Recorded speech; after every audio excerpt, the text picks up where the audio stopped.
ရှိတယ်မျက်ရည်စားရည်ရှိတယ်အရှိမဖွေးရခဲ့တဲ့ Academy ဇက်ဆောင်စု3စုရှိရပေါ့နော်အဲ့အကုန်လုံးကပန်းနာမည်နဲ့ပြီးတော့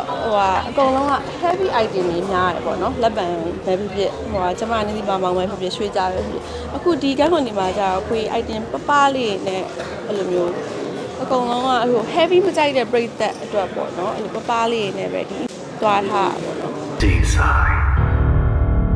ရှင်းကျိန်စားတယ်သစ္စာမရှိတဲ့လူတွေကိုပဲကျိန်စားသိစေရဆုံးရှင်ဆောင်တဲ့ဒီပဲကန်းကောမတော်မပွင့်ပါစေနဲ့ဖွေးရဲ့ရုပ်ရှင်ကားလေးကလို့ကြံ့ကြာတတ်တယ်တော့ခင်မေတင်းကတော့အဲ့ကြားရတဲ့ထဲမှာအကြာဆုံးယုံတင်ရတဲ့ကားလို့ပြောလို့ရတယ်ဆိုတော့ဘာဖြစ်ပေါ့ခင်မေတင်းလေးကိုတော့ဖွေးချစ်ပြီးရိုက်ခဲ့ရဆိုတော့